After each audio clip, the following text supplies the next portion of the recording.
Je reçois sur ce plateau Mouniratou Guiro pour l'édito. Bonjour et bienvenue. Merci, bonjour.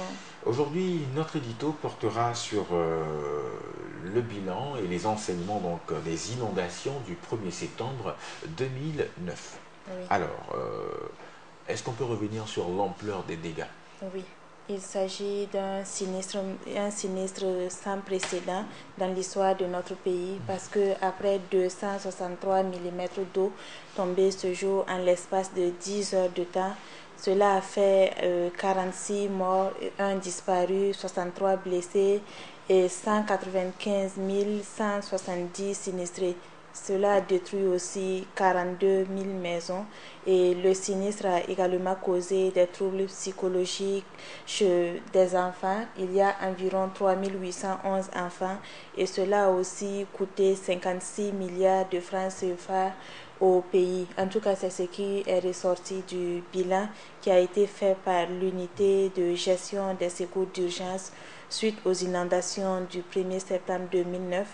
Et on retiendra donc que ce sinistre a fait un bilan très lourd pour le Burkina. D'accord. Alors, était-ce prévisible? Oui, parce que les Burkinabés, ils sont unanimes que cette pluie diluvienne, par son caractère massif et aussi instantané, est exceptionnelle, mais il se trouve que ses conséquences auraient pu être évitées, ses conséquences auraient pu être moins graves si l'on avait pris des mesures préventives à ce niveau-là. Lesquels par exemple? On va revenir à ces mesures préventives un peu plus tard, si tu le permets, parce D'accord. qu'il se trouve que la ville de Ouagadougou, c'est une zone qui est située, elle est entièrement à la merci des eaux de pluie parce qu'il y a beaucoup d'édifices endommagés par la pluie qui étaient déjà situés dans des zones qui étaient jugées inconstructibles.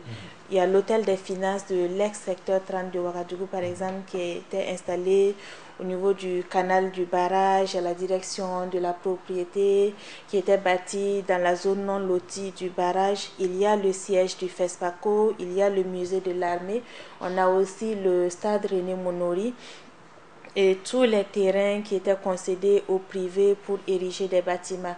Le siège de Watam Kaiser, par exemple, excavé, on a l'église Jean 23, le garage du pont Kadiogo. Ce sont toutes des zones qui étaient jugées inondables. Ouidi, Nemne, Kolgnaba, Nyongsen, on a Norguin aussi qui borde les lits des trois barrages. Et avant la catastrophe du 1er septembre 2009, les résidents de ces quartiers connaissaient déjà des sinistres à chaque saison pluvieuse.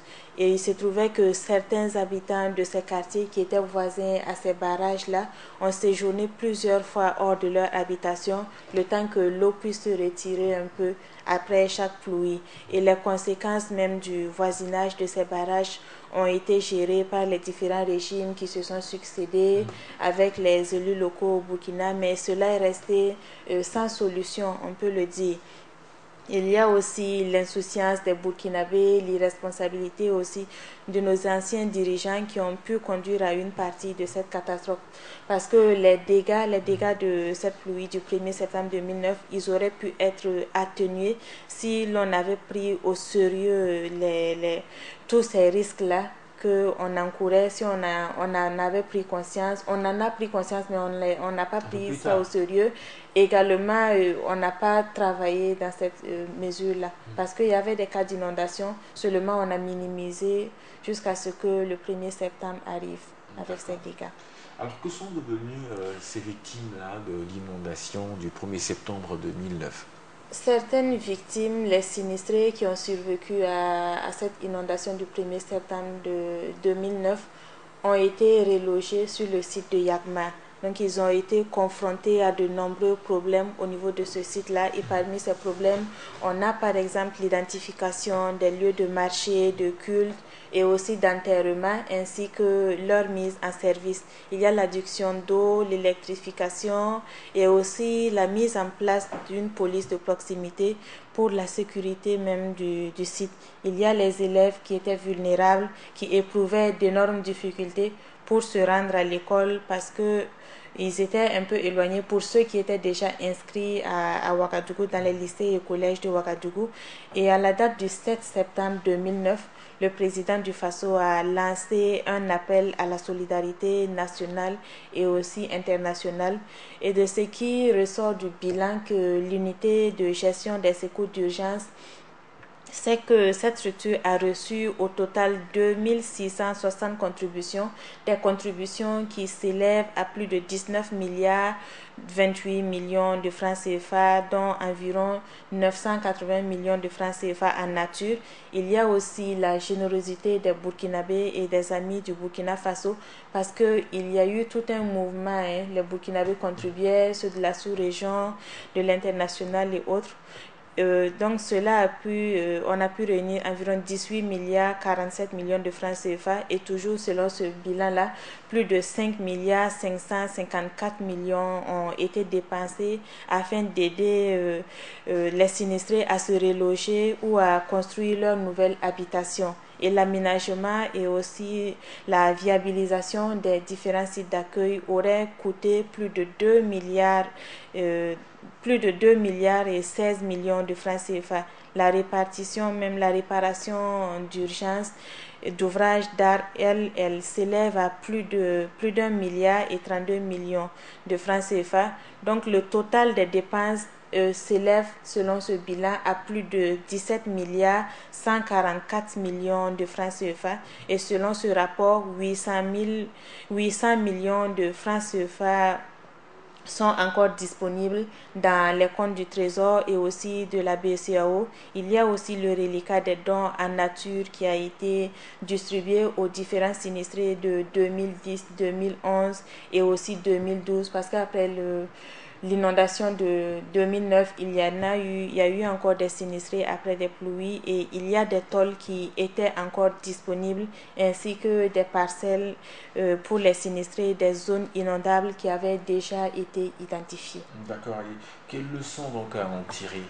La situation de 2009 a permis de se rendre compte et aussi de se rappeler quelques problèmes, dont l'insuffisance des ressources de la Brigade nationale des sapeurs-pompiers lors des interventions. Il y a la mauvaise gestion des aides qui étaient reçues par les sinistrés, le non-respect des délais contractuels pour certaines entreprises, et cela pose même la question de la nécessité de la mise en place d'un fonds de lutte contre les catastrophes et la gestion des zones inondables, et la prise en compte aussi des questions de résilience dans les politiques, programmes de développement. Il y a aussi ces leçons à tirer de ces inondations de 2009, mais on se demande aussi si ces leçons ont été retenues par l'ensemble des Burkinabés, et ça c'est conformément aux différents actes que nous voyons très souvent. Je fais référence déjà à nos gouvernants, à nos élus locaux et aussi tous les citoyens.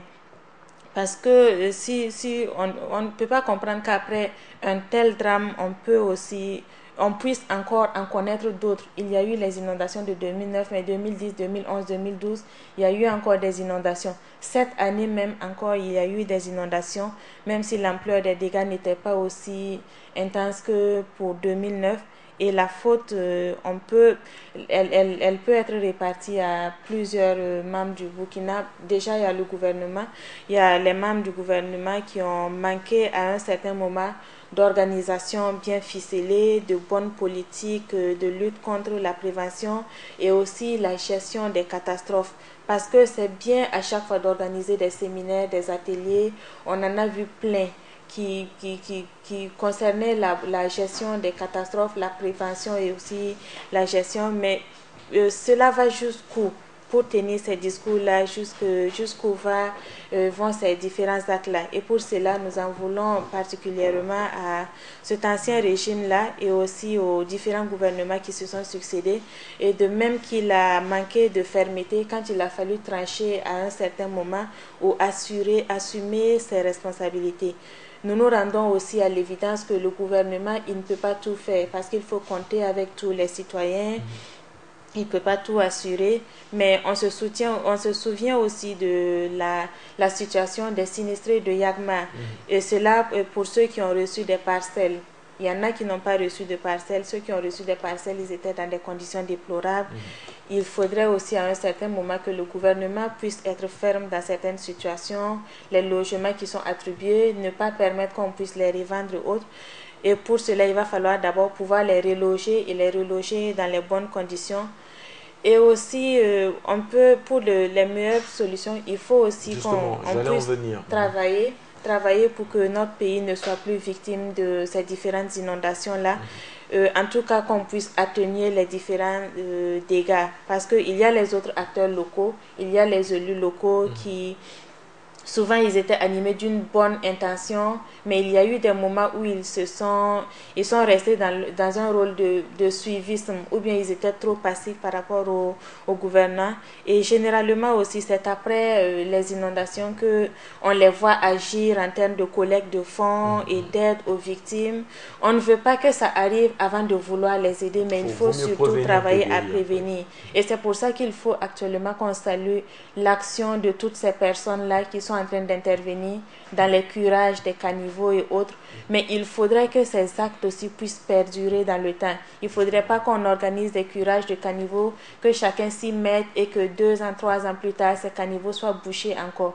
Donc il faut que ce soit des actes vraiment qui puissent porter à long terme pour qu'on puisse éviter ces inondations. Nous sommes également conscients qu'au niveau du Burkina, il y a souvent des conditions de vie qui ne sont pas satisfaisantes. Il y en a qui sont dans des conditions de vie déplorables. Mais ce n'est pas pour autant qu'il faut aller mettre sa vie en danger en allant habiter dans des zones inondables. Donc, à quelque part aussi, chacun a sa responsabilité à ce niveau-là. D'accord. Oui. Merci en tout cas pour ces analyses portées, je rappelle donc aux téléspectateurs, sur le bilan et les enseignements des inondations du 1er septembre 2009. Chers téléspectateurs, édito que vous pourrez retrouver sur notre page Facebook Burkina Info TV. Merci encore à vous, Mouniratou Guiro, d'être passé sur ce plateau.